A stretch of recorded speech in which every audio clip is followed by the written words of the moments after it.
ಎಲ್ರಿಗೂ ನಮಸ್ಕಾರ. ಪುಷ್ಪ ಶೆಟ್ಟಿಸ್ ಕುಕಿಂಗ್ ಡೈರಿಗೆ ಸ್ವಾಗತ. ಈಗ ಹಸಿರು ಬಟಾಣಿಯ ಸೀಸನ್ ಆಗಿರೋದ್ರಿಂದ ನಾನಿವತ್ತು ಹಸಿರು ಬಟಾಣಿಯಿಂದ ಒಂದು ಉಪ್ಮಾವನ್ನು ಮಾಡ್ತಾ ಇದ್ದೀನಿ. ಅದಕ್ಕೆ ನಾನಿಲ್ಲಿ 1 ಕಪ್ನಷ್ಟು ಉಪ್ಪಿಟ್ಟು ರವೆಯನ್ನು ತಗೊಂಡಿದ್ದೀನಿ. ಅದಕ್ಕೆ 3/4 ಕಪ್ನಷ್ಟು ಹಸಿರು ಬಟಾಣಿಯನ್ನು ತಗೊಂಡಿದ್ದೀನಿ. ಹಾಗೂ ಒಗ್ಗರಣೆಗೆ 1 ಟೀ ಸ್ಪೂನ್ ಸಾಸಿವೆ, 1 ಟೀ ಸ್ಪೂನ್ ಉದ್ದಿನಬೇಳೆ, 1 ಟೀ ಸ್ಪೂನ್ ಕಡಲೆಬೇಳೆ, 1 ಟೀ ಸ್ಪೂನ್ ಆಗುವಷ್ಟು ಹಸಿ ಶುಂಠಿನ ಸಣ್ಣಗೆ ಕೊಚ್ಚಿಟ್ಕೊಂಡಿದ್ದೀನಿ. 1 ಈರುಳ್ಳಿನ ಸಣ್ಣಗೆ ಹೆಚ್ಚಿಟ್ಕೊಂಡಿದ್ದೀನಿ.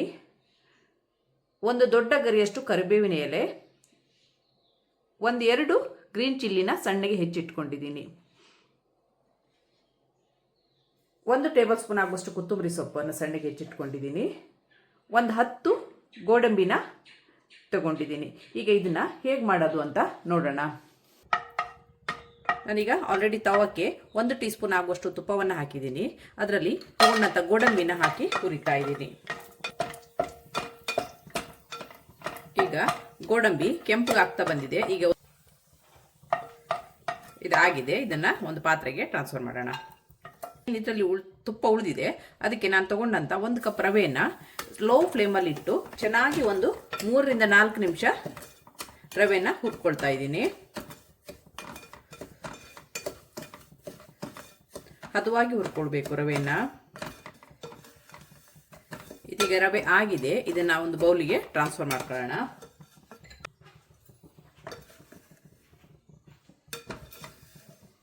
ಇದೇ ಪಾತ್ರೆಗೆ ಈಗ ನಾನು 2 ಟೇಬಲ್ ಸ್ಪೂನ್ ಆಗುವಷ್ಟು ಕುಕ್ಕಿಂಗ್ ಆಯಿಲು ಮತ್ತು 2 ಟೇಬಲ್ ಸ್ಪೂನ್ ಆಗುವಷ್ಟು ತುಪ್ಪವನ್ನು ಹಾಕಿದ್ದೀನಿ. ಈಗ ಈ ತುಪ್ಪ ಬಿಸಿ ಆಗ್ತಾ ಬರೋಕು ಈಗ ಅಷ್ಟರಲ್ಲಿ ನಾನು 1 ಕಪ್ ರವೆಗೆ 3 ಕಪ್ನಷ್ಟು ನೀರನ್ನು ಬಿಸಿಗಿಡ್ತಾ ಇದ್ದೀನಿ. ಈಗ ತುಪ್ಪ ಮತ್ತು ಎಣ್ಣೆ ಬಿಸಿಯಾಗಿದೆ. ಈಗ ಅದಕ್ಕೆ ಸಾಸಿವೆಯನ್ನು ಹಾಕೋಣ. ಸಾಸಿವೆ ಚಟಪಟ ಸಿಡಿಯೋಕ್ಕೂ ಈಗ ಶುಂಠಿನ ಹಾಕ್ತಾ ಇದ್ದೀನಿ. ಶುಂಠಿ ಸ್ವಲ್ಪ ಹಸಿ ವಾಸನೆ ಹೋಗೋಕ್ಕೂ ಉದ್ದಿನಬೇಳೆನ ಹಾಕ್ತಾ ಇದ್ದೀನಿ. 1 ಟೀ ಸ್ಪೂನು. 1 ಟೀ ಸ್ಪೂನ್ ಕಡಲೆಬೇಳೆನ ಹಾಕ್ತಾ ಇದ್ದೀನಿ. ಕಡಲೆಬೇಳೆ ಮತ್ತು ಉದ್ದಿನಬೇಳೆ ಸ್ವಲ್ಪ ಕೆಂಪಗಾಗಕ್ಕೂ ಈಗ ಹಸಿರು ಮೆಣಸಿನಕಾಯಿನ ಹಾಕ್ತಾ ಇದ್ದೀನಿ. ಹಸಿರು ಮೆಣಸು ಸ್ವಲ್ಪ ಫ್ರೈ ಆಗೋಕ್ಕೂ 1 ಹೆಚ್ಚಿಟ್ಕೊಂಡಂಥ ಈರುಳ್ಳಿನ ಹಾಕಿದ್ದೀನಿ. ಈರುಳ್ಳಿ ಹೆಚ್ಚಿಗೆ ಹುರ್ಕೊಳೋದು ಬೇಡ, ಸ್ವಲ್ಪ ಟ್ರಾನ್ಸ್ಪರೆಂಟ್ ಆದರೆ ಸಾಕು.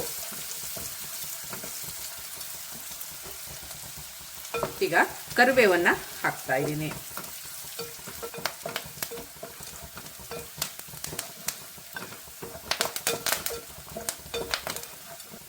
ಈರುಳ್ಳಿ ಈಗ ಟ್ರಾನ್ಸ್ಪರೆಂಟ್ ಆಗಿದೆ.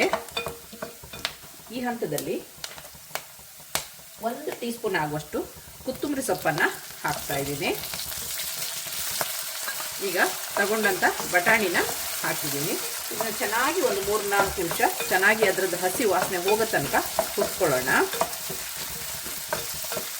ಈಗ ಹಸಿರು ಬಟಾಣಿಯ ಸೀಸನ್ ಆಗಿರೋದ್ರಿಂದ ಇದನ್ನು ಈ ಥರ ಉಪ್ಪಿಟ್ಟು ಅಡುಗೆಗಳಲ್ಲಿ ಜಾಸ್ತಿ ಉಪಯೋಗಿಸ್ಕೋಬೋದು.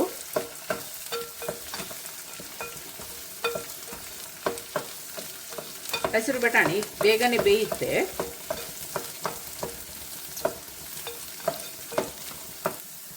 ಈಗ ಇದಕ್ಕೆ ಪಿಂಚ್ ಸಕ್ಕರೆಯನ್ನು ಹಾಕ್ತಾ ಇದ್ದೀನಿ.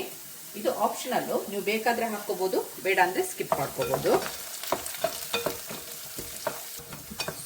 ಬಟಾಣಿ ಸ್ವಲ್ಪ ಫ್ರೈ ಆಗೋಕ್ಕೂ ರುಚಿಗೆ ತಕ್ಕಷ್ಟು ಉಪ್ಪನ್ನು ಹಾಕಿದ್ದೀನಿ.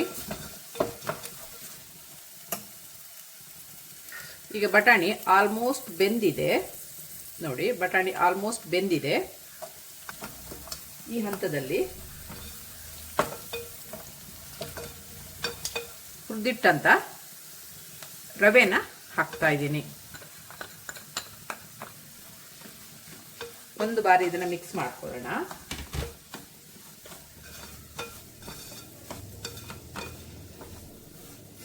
ಈಗ ಇದಕ್ಕೆ ಕುದೀತಾ ಇರೋ ನೀರನ್ನು ಸೇರಿಸೋಣ. ಇಲ್ಲಿ ನಾನು 1 ಕಪ್ ರವೆಗೆ 3 ಕಪ್ ನೀರನ್ನು ಹಾಕಿದ್ದೀನಿ. ಇದನ್ನು ಚೆನ್ನಾಗಿ ಒಮ್ಮೆ ಮಿಕ್ಸ್ ಮಾಡಿ ಫ್ಲೇಮ್ ಲೋ ಅಲ್ಲಿರಲಿ. ಈಗ ಇದನ್ನು ಒಂದು 3-4 ನಿಮಿಷಗಳ ಕಾಲ ಮುಚ್ಚಿಡೋಣ. ಫ್ಲೇಮು ಲೋ ಅಲ್ಲಿರಲಿ, ಇಲ್ಲಾಂದರೆ ತಳ ಹಿಡಿಯೋ ಚಾನ್ಸಸ್ ಇರುತ್ತೆ. ಈಗ ಇದು ಆಗಿದೆಯಾ ನೋಡೋಣ. ರವೆ ಚೆನ್ನಾಗಿ ಅರಳ್ಕೊಂಡಿದೆ. ಇದನ್ನೀಗ ಒಮ್ಮೆ ಮಿಕ್ಸ್ ಮಾಡೋಣ. ನೋಡಿ ಉದ್ರಾಗಿ ಬಂದಿದೆ.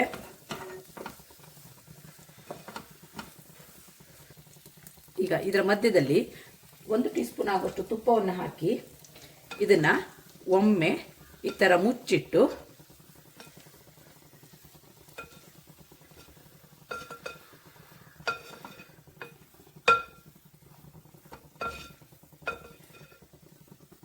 ಈಗ ಇದನ್ನ 1-2 ನಿಮಿಷ ಮುಚ್ಚಿಡೋಣ.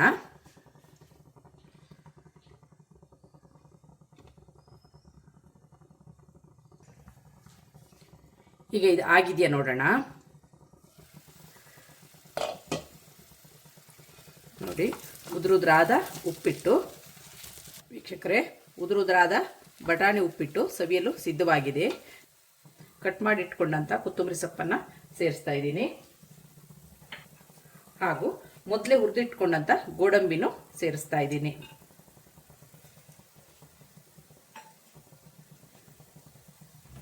ಇದಾಗಿರುತ್ತೆ ಇವತ್ತಿನ ನನ್ನ ಡೈರಿಯ ರೆಸಿಪಿ.